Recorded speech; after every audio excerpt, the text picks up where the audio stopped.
Operation Silent Dagger. Part 1. The mission brief. They called him Forrest the way other men call a ghost by the right wind, quietly with an acceptance that he had always been there and would stay that way.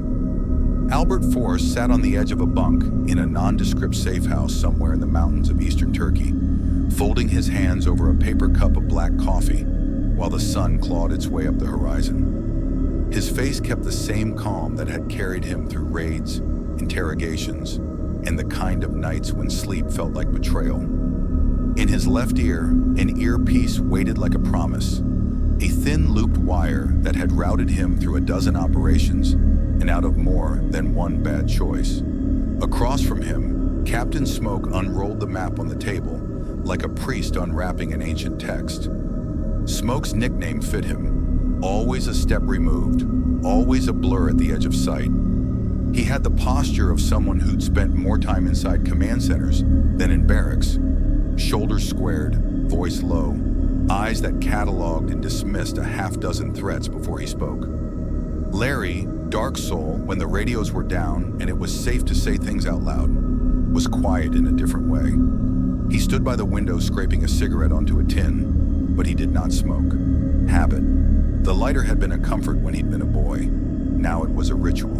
"Intel's fresh," Captain Smoke said, voice even. "Humid, SIGINT. Collated last night. We don't move without this." He tapped the map at a cold red dot marked inside Iran. A crease had been burned into the paper, where the same finger had tapped the same spot once before. Force let the silence stretch. The three of them had this rhythm, words measured, lives measured in breaths. "Tell me," he said. Smoke's eyes slid to him. "Target is a dual-use compound near the town of Zarvan. Local contractors call it a factory. Satellite shows significant construction over the last 6 months. Subterranean work, heat anomalies at odd hours, spikes in nighttime power draw. That usually means HVAC or motors. Sometimes it means something else, Dark Soul." Larry laughed without humor. "Sometimes it means someone's building a better place for roses. Sometimes it means they're hiding a furnace for making anger." His voice had an edge, curiosity and dread braided together. He had a way of seeing the world as an equation that would one day resolve into something either grotesque or beautiful. Smoke kept the pace going. "We have a name, Project Ashfall. Intercepts indicate specialists from several unauthorized networks. One contact flagged as Madrak is believed to be the program lead. Madrak moves like a shadow through logistics streams. He's not an engineer you'll find on LinkedIn. He's the kind of man who uses other men's names as shells. We have reason to believe he's supervising weaponization tasks in the subterranean levels." The map seemed to lean in closer as if it were listening. Force thought about Madrak's being a person or a pattern. That was a problem with deep cover. Sometimes the target is drought and rumor. Sometimes the target is a person with a name that doesn't belong anywhere except in the dark. "How deep?" Forrest asked. 2 to 3 levels down, reinforced concrete, probable blind shafts. The satellite put a thermal signature on level 2 last week around midnight. Heavy cyclical heat. That suggests engines or furnaces. Humans suggest building is guarded by local militia and auxiliary forces. Smoke paused. "It's defended, and it's farther inland than anything we've taken on this scale. Extraction windows are tight." Forrest felt the familiar press under his sternum, the mission's bone. He'd led teams before, but something about this one felt different. The way the country breathed in the night, the way the operators in the intercepts used local names like Talons. There was an itch in his spine he recognized as risk. "Any civilians?" he asked. The words were not just professional, they were human. In the small print of every operation, there were people who could not be moved off a map. "Residential quarter is over a kilometer away," Smoke said, "but the compound employs dozens of locals, men who worked their entire lives in a factory of plates and pipes. That complicates things." Larry's hand hovered over the map. Complication is a word for bleeding under a neat label. He looked at Forrest. "You'll be close. You'll see how they live. You'll smell what they burn. If we go in surgical," Forrest said, "we minimize contact. We pull the lead, get the data cores, leave without a scene. Smoke nodded, then shook his head. If it were that simple, we wouldn't be here. Madrak is known to move assets when foreign eyes get heavy. If he's on site, he'll vanish into the tunnels. Or worse, use civilians as a curtain. We don't want firefights above ground. He set the cup of coffee on the map, the ring darkening paper like a bruise. We need a way down, an interdiction plan, and eyes on exits. Larry's mouth quirked. We have a way. He unfolded a small schematic on the table, a blueprint of sorts.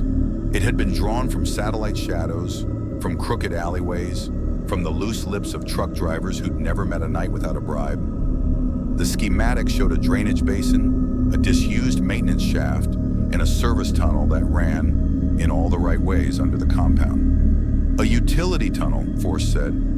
If it's intact, we step below their line of sight. Short walk and we're at the spine. Short walk, long crawl, Larry corrected. It's narrow. Water, rats, the works. You'll see what men learn to hate about being small again. His voice betrayed a tenderness. Larry had spent his childhood dodging storms in alleys. He loved the intimacy of tight spaces, the way other men loved the open sky. Forrest closed his eyes for a second and pictured the route. Rough concrete, the smell of stale water, the way light eats at the edges of the world. He liked tight plans. Tight plans favored men who could keep their hands steady. Smoke glanced at both of them. Rules of engagement. We get in, get nodal data, identify or capture Madrak if possible, then we leave. No public incident. Minimal kinetic signature. If all goes well, this is a surgical intel sweep. If it goes sideways, we have an extraction at LZ Ghost, 60 kilometers north. Drones will be on overwatch, and we'll have a flight window of 10 minutes after the breakpoint. Force's jaw unclenched the way it always did when the scale of something pressed in. Comms? In band and red line only, Smoke said. Short hops. You take a Feezy hopper to mass signatures. No extended chatter.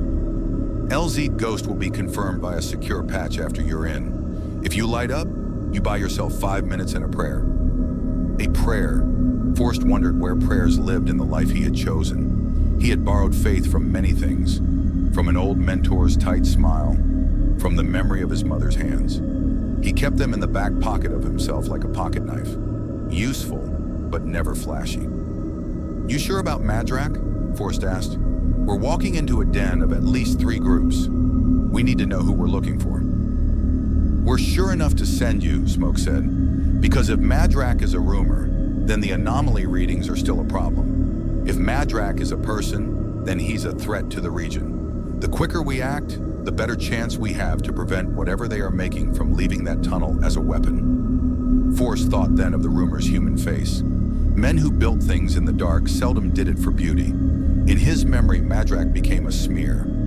A man wearing other men's faces like winter coats. He tugged on that smear and felt his hands numb. There was always an underlying calculus in these rooms. Risk versus consequence. The calculus had no patience for sentiment, but Forrest was not cold. He had been made deliberate by loss. That loss lived behind his eyes like a shadow. Smoke folded the map and slid the small schematic toward Forrest. You lead. Dark Soul takes overwatch and suppression if needed. I'll handle comms in the extraction hatch. You move when you have a clear breach. You take one file server if you can access it. We want a snapshot. Design drawings, movement orders, logistics manifests. If Madrak is there, get him. If you can't, get proof. Proof will be enough for surgical follow-up. Larry, Dark Soul, finally looked at him. Up close, his face was pale in a way that favored the sun-starved. You want proof, Forrest? He asked. You want to take a thing they made and call it the end? Proof is a bottle in a river. We pull a sample and they become 10 men with half their faces burned. Forrest's silence responded, Smoke said. Then he said, we do what we can. They stood. The safe house hummed. An old refrigerator. The distant sound of a generator like a second heart. Forrest ran his thumb along the rough edge of the schematic. He found a line that meant the tunnel entry was near a dry riverbed that winter made a moat of stone. No guard posts, but cameras likely. He thought of night vision and the tiny retinas of modern machines that could read a man's heartbeat from a mile away if you let them. He felt the hush around all of them. They were the kind of men who haunted a mission the way a shadow follows a person down a street. Preps tonight, Smoke said. Movement at 0200. Insertion by technical vehicle up to the riverbed, then foot. You'll carry the jump packs and the dampeners. Two-way comms on silent for the insertion. LZ Ghost is an if-then. We'll confirm after you breach force, nodded, and shouldered the weight that came with being the spear. The spear is a lonely tool. It must be sharp, and it must be carried with intent. He imagined the city of Zarvon below. Lights like fleas. The factory, a tooth in the landscape. Before they left the room, Larry clicked a small device onto the table. A thing the size of a coin that opened into a nest of lenses. I traded for this, he said simply. It'll get you into the server rack without a card. It's a crow for a lock that only accepts a handshake. Forrest smiled at the metaphor. Smoke added, a crow for a lock. Perfectly dark. There was a hum in the safe house's kitchen then, the kettle at work. Forrest poured coffee into his senses like a ritual. He asked, if Madrak isn't there, what then? Smoke's eyes measured the ceiling as if the roof held answers. Then you bring back enough to narrow his path. We follow up. We cut logistics. We choke the channels that could move his work to a new home. We keep the world from becoming a worse place because he existed. They moved through pre-mission tasks like liturgy. Forrest checked his gear. A compact rifle with suppression kit, sidearm, med pack. The small retrieval disc that would take minutes from hours and hours from days. He checked the small black bag where Larry had stowed the crow for the lock, and then he clipped the earpiece into place. The earpiece sat warm against his skin. Outside, a van idled in the cold. Men with faces like worn leather took the bags and loaded them carefully. They were not soldiers with loud boots. They were ghosts in plain clothes, the kind who could melt into a crowd of shepherds or truck drivers. Forrest liked that anonymity, the way it kept you tidy in the world of eyes. On the drive out, the landscape changed from scrub to steeper stone. Smoke navigated with a serenity that belied the plan's ferocity. Larry watched the borderlands slide by with a hunger for detail. Forrest watched them both, cataloging reaction times, calculating probable weather windows, counting the invisible vectors that would decide life or death later. They reached the riverbed by starlight. The vehicle let them out in a hush. The night inhaled their silhouettes. Far off, the compound's lights blinked like a living thing, unaware. Forrest felt suddenly old, not in years but in history, the memory of every night he'd stood on the lip of something great and terrible. He checked his watch, 1:43. The hours ahead tasted like iron and salt. Before descent, they shared a last look, not of fear, but of recognition. Larry slapped Forrest's shoulder in a motion that tried to make the weight lighter. Smoke's hand raised with a flat palm, a benediction of sorts. They were small men against a large machine. The only advantage they had was the precision of their purpose. Forrest inhaled, let the air settle into him, and then slipped forward into the channel's mouth. Darkness received him like old news. Behind him, the van's engine turned over. Lights winked out. The world reduced to the pulse of his lamps and the soft machinery of breath. In the distance, the factory made a small sound. The night's machines moving through their rounds. They had everything they needed and nothing they wished for. That combination had a particular sharpness to it.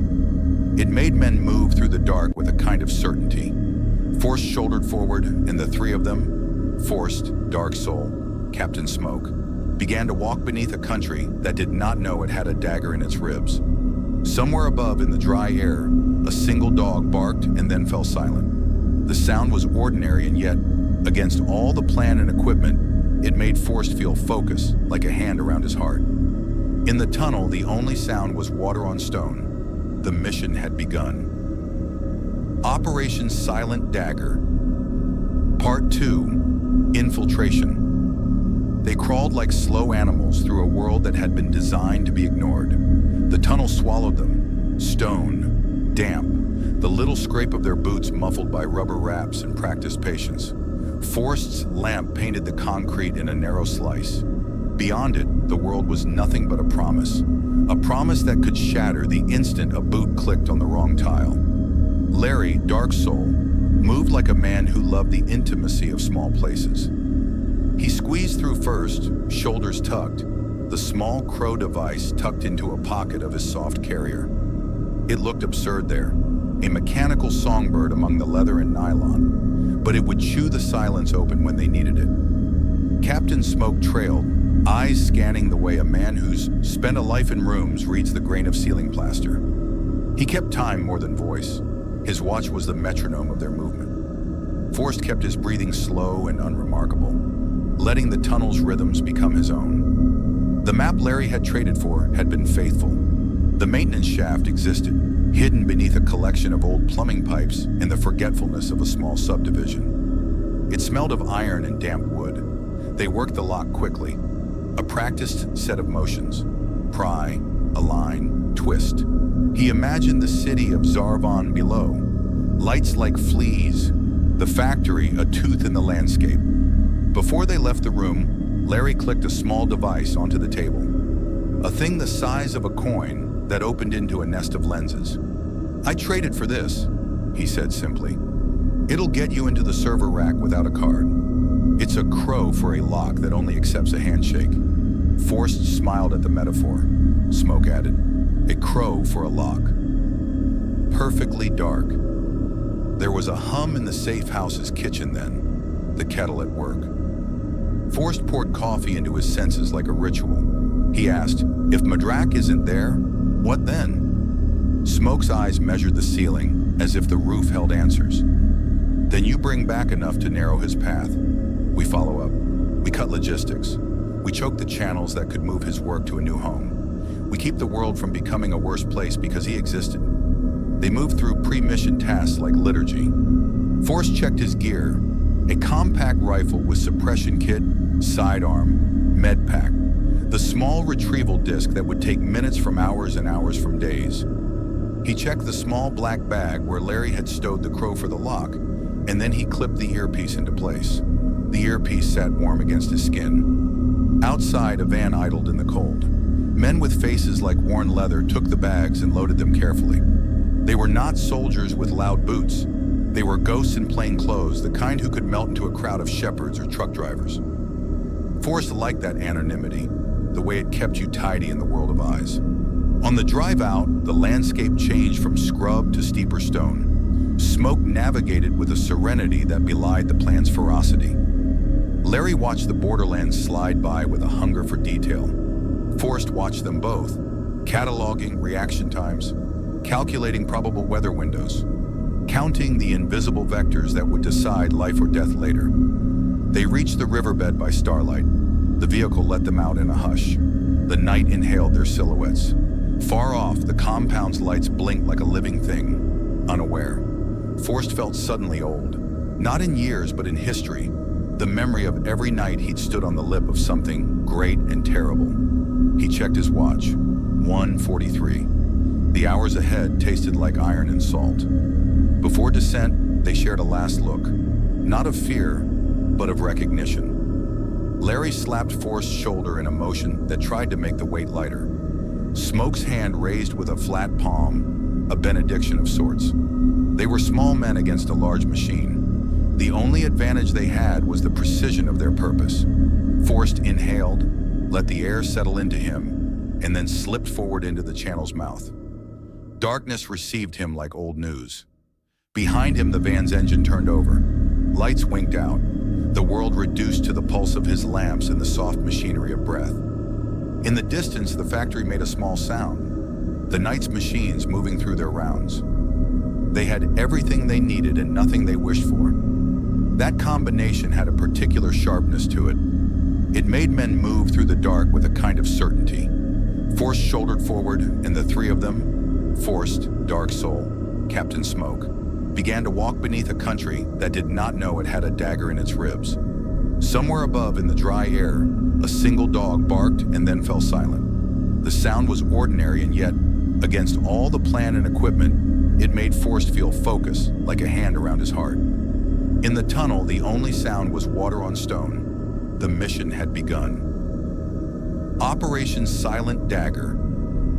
Part 2, Infiltration. They crawled like slow animals through a world that had been designed to be ignored. The tunnel swallowed them, stone, damp, the little scrape of their boots muffled by rubber wraps and practiced patience.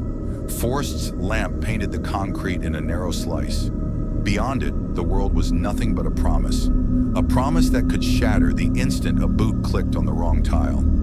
Larry, dark soul, moved like a man who loved the intimacy of small places.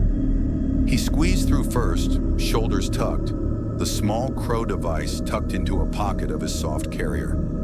It looked absurd there, a mechanical songbird among the leather and nylon, but it would chew the silence open when they needed it. Captain Smoke trailed, eyes scanning the way a man who's spent a life in rooms reads the grain of ceiling plaster. He kept time more than voice. His watch was the metronome of their movement. Forrest kept his breathing slow and unremarkable, letting the tunnel's rhythms become his own. The map Larry had traded for had been faithful. The maintenance shaft existed, hidden beneath a collection of old plumbing pipes in the forgetfulness of a small subdivision. It smelled of iron and damp wood. They worked the lock quickly, a practiced set of motions. Pry, align, twist. He could hear the faint click of a radio and the soft clink of keys. The factory's rhythm had shifted. Predation has a cadence. It was a rhythm Forrest had learned to hear. Larry looked up at the sound with a small frown. Unscheduled check, he breathed. Forrest's training moved like a muscle memory. He signaled for silence, flattened himself behind the rack, and drew in the shadows. Larry pulled the retrieval disc free and slid it into Forrest's inner vest. Forrest felt the weight of it like a beat of fate. The door to the server room opened. 2 technicians stepped in with a clipboard, their faces lit by an ordinary concern. Hardware checks, the kind of human motions that officers in war forgot, but technicians maintained. They were not security, they were civilian contractors. One of them had grease on his sleeve. The other wore a thin sweater with a hem frayed from years of use. Sight lines were tight. Forrest watched them move like ordinary men through an extraordinary night. He had a flash of disgust at the injustice. Here were people earning a living in a place that might be a furnace for other people's deaths. He'd been trained to keep the mission above the moral fog, to make the decision that preserved many lives, not only these 2, but moral fog did not make a decision easier. The technicians filed paper, hummed, and then the taller of the 2 paused, cocking his head toward the corridor. A shadow moved briefly across the corridor, and he called in a local dialect for the player to step up. Forrest's blood turned cold. The technicians' voices for a moment were the very sound that could name him a trespasser. Larry's hand brushed Forrest's thigh, the signal to be ready. Forrest's palm found the cold metal of his suppressed pistol. He made one decision in the space between a heartbeat and a breath. He could have tried to move them, to duct tape a mouth, to force their compliance. But the risk of noise, of a struggle that would bring the compound centuries inside the hour, was too great. He closed the distance with a movement planned to look like a thief, fast enough to make choice pointless, controlled enough to be non-dramatic. He caught the taller technician's arm and snapped his wrist. The man's head hit the server rack with a soft, dull thud. His breath left him like wind pulled from a bag. The shorter man turned and found his coworker on the floor, eyes spinning. Forrest did not hesitate. He used the butt of his pistol with a motion perfected across other nights. Not to maim, not to kill if he could help it, but to render. Biology being what it was, the taller technician made a small gurgle that worried Forrest. He listened for the outside. Nothing. The machine heart of the factory kept its rhythm. Forrest bound their hands with restraint tape, mouths sealed with a cloth from his pouch. He felt the weight of the decision like a bruise. Larry watched with a look that was unreadable. Part pity, part calculation. Captain Smoke slid into the room seconds later, the comms minimal and eyes sharp. He planted a hand on Forrest's shoulder and whispered, "Good. Fast. Quiet." They moved again, Forrest carrying the retrieval disc, Larry on point to lead them to the ventilation route that would take them deeper. They had the core files. That should have been the heartbeat of their success. Yet the factory's skin had other twitches. A low fucking mechanical thump echoed from somewhere below them. A heavy vibration that ran along the pipes and made the light fixtures shimmy. The entire structure felt momentarily like a beast adjusting its belly. They followed the maintenance access into level 2 where the air changed. Thick, warmer, and sweet with something chemical that made Forrest's throat clench. He tasted it like old pennies. The narrow corridor opened into a yawning cavity carved like an industrial cathedral. There were furnaces down here, rounded domes with channels that fed into darker rooms. The heat made the steel shimmer. The sound was bigger now, motors and pumps, a steady drum that could be heard in the bones. "This isn't HVAC," Larry said softly. He had the gear to identify machinery, and his whisper carried the edge of someone who recognized a wrong note. "This is something built to run hot and slow. Filters like you wouldn't use for plates. This smells engineered." Forced's mind assembled the images into an ugly picture. The server logs might be a breadcrumb. The furnace might be the oven. He thought of Madrak's shadow and the possibility that whatever was being run down here was farther along than Smoke had warned. The mission had acquired a hunger. They moved carefully, boots soundless on metal grates. Shadows shifted like presences. In a maintenance alcove, they found evidence of recent work. Discarded gloves, a half-empty thermos, a supervisor's badge in Farsi, half burned at the edges. The badge had a name on it that Force could not read fluently. It smelled like a clue. The factory had been active. Too active. "Extraction window still 10 minutes from breach," Smoke said softly. "We take what we have and go. We're not here to dismantle plants, only to gather proof." Forrest looked at the vents leading toward the heart of the plant. He considered the possibility that Madrak might be deeper, or not here at all. Chance had teeth. It bit if you misread its mouth. He brushed a fingertip over the badge and swallowed hard. "Pull what you can, Forrest," Larry said. "If Madrak's here, he will move like rivers move fish." "Don't chase every shadow," Forrest nodded. He felt the mission's teeth close like a fist. They moved toward a secondary control room, a place where operators would have sat like captains at a ship, their hands on levers that made things breathe. The door had a keypad. Larry approached and, with a technician's sigh, fed the crow into the control panel. The disk whirred. The lock released. Inside, monitors blinked like the eyes of a sleeping animal. Charts scrolled. A control pad displayed a series of valves, each tagged with a code. Forrest found a console that listed shipments and manifests. He scanned. A manifest with dates and truck IDs. One that referenced a holding code marked as internal. Another line referenced a recipient that made his stomach drop. An address outside the country in a region that had been on quiet lists for months. "This is it," Forrest whispered. "This is the line." He copied the manifest to his retrieval drive. As the disk wrote, a subtle whine rose. The HVAC sink that Smoke had warned about. "Breathe out. Don't move."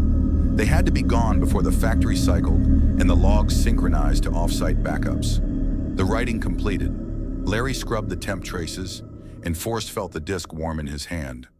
The control room's door shuddered a hair as something heavy moved in the corridor outside. A guard, full tactical and not a civilian, stepped into view. He carried a weapon and a flashlight that painted harsh white through the door's small window. Forrest felt the world tilt toward a note that sounded like danger. The guard's radio whispered in a language Forrest understood enough to know the phrase that followed meant security sweep. They could run. They could try to push through the vents and move to LZ Ghost. But the guard's presence meant the perimeter was tightening faster than their extraction window allowed. Forrest looked at Larry, and in his eyes he read something like resignation. Captain Smoke's jaw had become a line. Forrest made the call. He edged toward the door, felt the heat from the control consoles on his face, and then opened the panel to the ventilation shaft. They moved into the crawl space, dragging their bodies into the dark. As they slid through the ducts, the guard's boots came closer. The vibration of his step made the metal sing under their palms. The guard paused at the door, listened, and said something into his radio. Forrest froze like a statue of breath. The guard turned his head and stared at the door where they had been a moment before. He put a hand to the handle and then pulled it open. A breath later, the guard's silhouette filled the threshold. Forrest held the retrieval disc against his chest like a heart he intended to keep beating. He watched as the guard stepped into the control room with a slow mechanical motion. Forrest wanted to tell himself it would be fine, but men who stood in the dark with files that could ruin the world knew the truth. A single mistake could widen the seam into a gulf. The guard checked the console with a practiced eye, then looked up through the small window to the corridor. He frowned, and then his face broke into a grin. A recognition that was both casual and dangerous. He had not seen them, but he felt the absence of something like a missing tooth. His radio clicked. "Routine check clear," the guard said, and his voice left the room like steam. Forrest exhaled silently. The duct led out onto a shaft that would feed them toward the plant's sub-basement. The place Smoke's notes had marked as possible blind area. They were not out of the teeth of the night yet. The factory had teeth, and it was closing them together. They crawled deeper into the plant's belly. Each step brought them closer to the truth and closer to the world's reaction when those truths were exposed. Forrest felt the weight of the disc again. Proof and burden and chance, warm and humming like an animal. Above them, the plant kept its rhythm, unaware that men with a small crow and thin lives had stolen into its heart and taken a piece of it. They'd bought time, and they'd bought a map. The mission had added a heartbeat and a new set of choices. Forrest set his jaw. The extraction window was shrinking. The nights ahead would be measured in seconds. They were not home, not yet. The plant's machines hummed. The world outside continued its small, indifferent life. Somewhere, muffled through the metal, a door slammed. It was not dramatic. It was the sound of timing changing. Forrest's mouth went dry. "Move!" Captain Smoke breathed through the Feisty hopper. "Exfil Path Alpha." Now they slid through the duct and into service quarters, moving with an urgency that was born of the knowledge that the night had begun to care. The factory smelled of metal and chemical sweetness. Forrest held the disc like the thing that might save people and kill them if it fell into the wrong hands. They reached a ladder that climbed toward a secondary exit, a low-service egress that led them into a rear alley. The alley was dark, and the sky over it was a slab of indifference. Larry rose first, prying the hatch. Forrest followed. The night air hit him like a wet cloth. The extraction point waited not with angels, but with the promise of a van that could swallow them and spit them out into safety. Forrest slung the retrieval disc into his inner pocket and looked back once at the factory.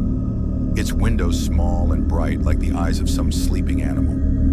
He thought of the men they'd bound and gagged in the server room, and of the technicians who had done nothing but go to work. He had the taste of metal in his mouth. He had the sensation that the night had thinned. They reached the alley and paused, breath frozen. Above them, klaxons began to wail somewhere inside the plant. Not yet a full siren, but a rising note. Forrest felt his muscles coil. Every rule they had whispered about silent exits had just been made fragile by someone's discovery, and now the time to act was a hair shorter than before. Captain Smoke's hand came to Forrest's shoulder in a firm, silent press. "Go," he said. They ran like men with debts to pay and mercy to beg. The van was there, windowless and fat with capacity. They clambered in, boots knocking, gear catching. Larry slammed the hatch as if to hold the world out. Forrest breathed in the scent of the night, the hot metal, the faint sting of the chemical fumes that clung like a promise to the fabric of his sleeve. As the van turned and the factory receded into the slotted thread of the night, Forrest felt the tightness of a future that could unravel suddenly. They had what they came for. They had proof. But proof could be a blade that cuts both the enemy and the hand that holds it. Forrest did not know yet whether the world he had opened would be held by the people he trusted or traded for the cost of quiet. The van moved fast and silent, leaving the factory's lights to sink back into the sky.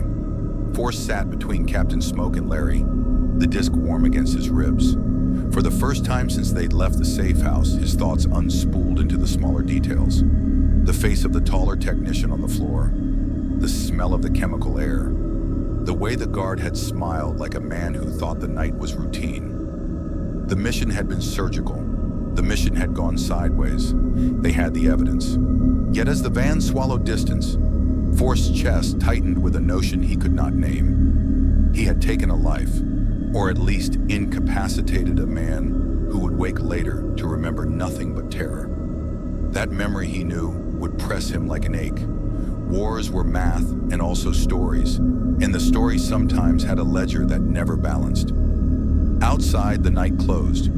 Inside the van, they were a small boat of men with a disc that could make nations twitch.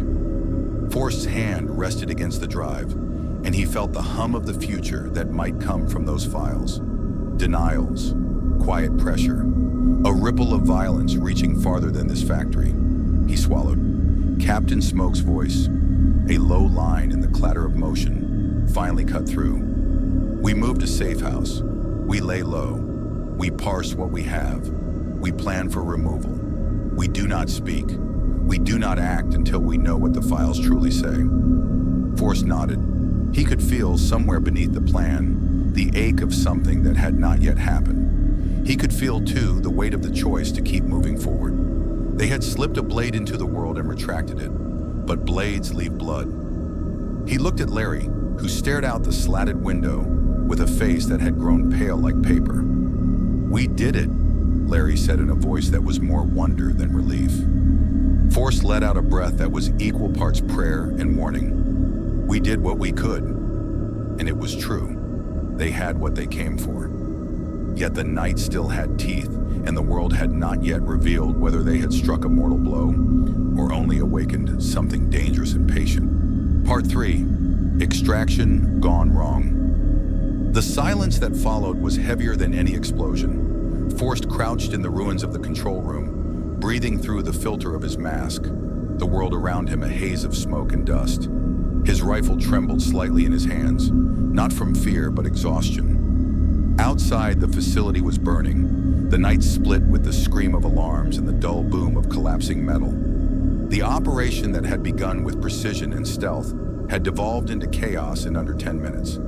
"Dark Soul, status!" Forrest hissed into his comms, keeping his voice low.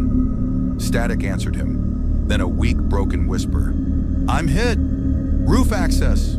North wing!" Forrest's stomach dropped. He pressed his back against the cracked wall, eyes darting between the flickering monitors. Captain Smoke's voice cut through next, calm but strained. "Forrest, extraction's blown. Local Quds forces have surrounded the perimeter. You have less than 5 minutes before they flood that compound. Get Dark Soul and head to fallback point." Bravo Forrest glanced out through a hole in the wall. Beyond the barbed fences, he could see dozens of headlights in the distance, vehicles converging on the facility like wolves scenting blood. There was no time to think. He slung his rifle and sprinted down the corridor, boots pounding against the steel floor. The corridors were a maze of smoke and fire. He passed the remains of what used to be a lab, glass shattering under his boots as he kicked through a collapsed doorway. He could still hear the faint hum of the core they destroyed. Their mission had been simple on paper: infiltrate, secure data on a rumored uranium smuggling route, then exfiltrate before dawn. But nothing about this mission had gone according to plan. He reached the stairwell to the north wing and froze. 2 armed guards were patrolling below, mercenaries, not Army regulars. Forrest crouched, counting their movements. He waited for the rhythm of their steps, then moved. A quick silent descent, knife flash, a twist, then silence again. Their bodies slumped quietly on the stairs. "Hold on, Dark Soul," he muttered under his breath, climbing fast. At the top, he found him. Larry Dark Soul slumped against a vent, blood seeping through his vest. The sniper rifle beside him was cracked down the middle, scope shattered. He looked pale, barely conscious, his comms earpiece flickering with static. "Forrest," he groaned, blinking up. "They came out of nowhere. I took 2 down, but don't talk. Save your strength." Forrest tore open a med pack and pressed gauze into the wound. It was bad, too close to the lung. "We're moving." Bravo points still open. Dark Soul grinned faintly, even through the pain. "You always were too optimistic." "Shut up and move." Forrest hoisted him up, half carrying him toward the roof hatch. The metal burned his hand from the fire's heat, but he forced it open. Cool night air rushed in, tainted with the scent of smoke and gunpowder. The roof was a wreck, Satellite dishes twisted, flames licking up from lower decks. He could see movement below, soldiers advancing from all directions. "Smoke, we're on the roof," Force said. "Need exfil right now." No response, only static. "Smoke, do you copy?" Silence. Dark Soul coughed, blood flecking his lips. "He's not coming, Forrest." "He'll come," Forrest growled. "He always does." He scanned the horizon and saw it. Through the haze, a black silhouette descending low. A stealth chopper. His heart kicked. There he is! But even as he raised his flare gun to signal, tracer rounds ripped through the air. The chopper swerved, taking fire from anti-air emplacements hidden among the hills.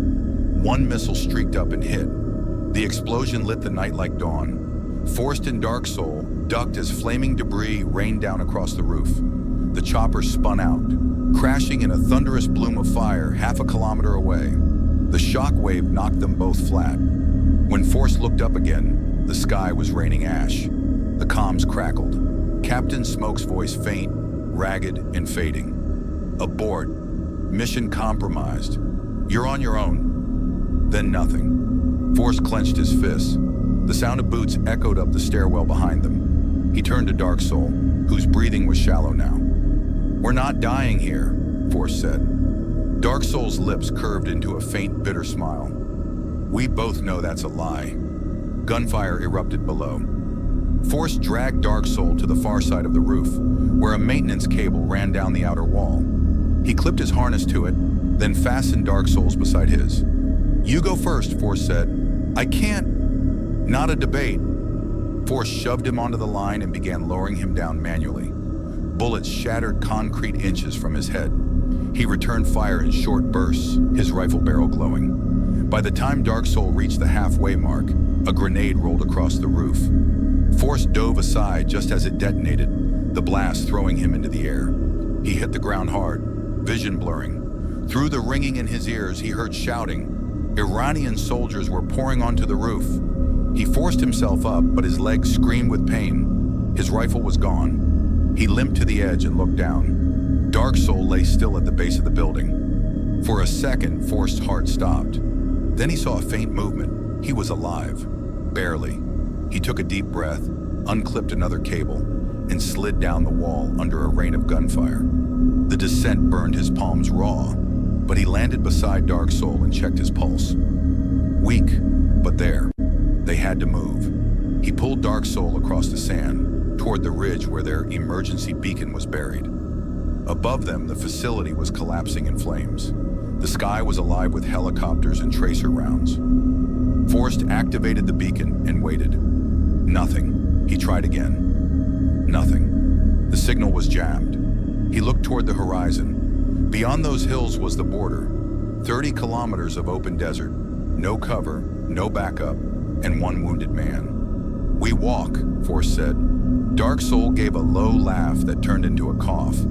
"You're insane." "Maybe, but we walk." And they did. Through the night, through the sand that cut their faces and the wind that carried smoke. They moved in silence, the sound of distant pursuit never far behind. Forrest carried most of Dark Soul's weight, refusing to stop even as his own injuries worsened. By dawn, the desert was endless gold under the sun. Forrest collapsed behind a dune, gasping. Dark Soul was barely conscious now. "Forrest," he whispered, "you know we're not making it." Forrest shook his head. "We finish the mission, always." Dark Soul's eyes flickered. "Promise me one thing. If you get out, tell my brother I wasn't scared." Forrest swallowed hard. "You tell him yourself." But he already knew. Dark Soul's breathing slowed, then stopped. Forrest sat there, staring at the horizon, the silence deafening. The wind tugged at the torn patch on Dark Soul's uniform. His insignia half burned away. Hours later, Forrest saw movement in the distance. Jeeps. He reached for his rifle, but his hand was trembling too much to hold it. He looked one last time at Dark Soul's still face, then up at the sky. As the vehicles closed in, he felt strangely calm. He reached into his vest pocket and pulled out the small drive containing the mission data. Their proof, their reason for being here. He dug into the sand, burying it deep beneath a flat stone. The jeep stopped around him, soldiers shouting in Persian. He raised his hands slowly, his vision blurring from blood loss and exhaustion. The last thing he heard was the click of a rifle safety being released. Then, silence. The desert wind carried the ashes of the facility across the dunes, erasing their footprints. By the time the rescue team arrived 2 days later, there was no sign of Albert, Forrest, or Larry Darksoul. Only an empty desert and a buried data drive that told the world what they had died, for Captain Smoke's final report listed them as missing in action. But in the black files of intelligence circles, Operation Silent Dagger became legend, a mission that never officially existed, completed by men whose names were erased, and somewhere beneath the Iranian sands their story remained, sealed in silence, like the ghosts of soldiers who fought for a cause too secret to be remembered.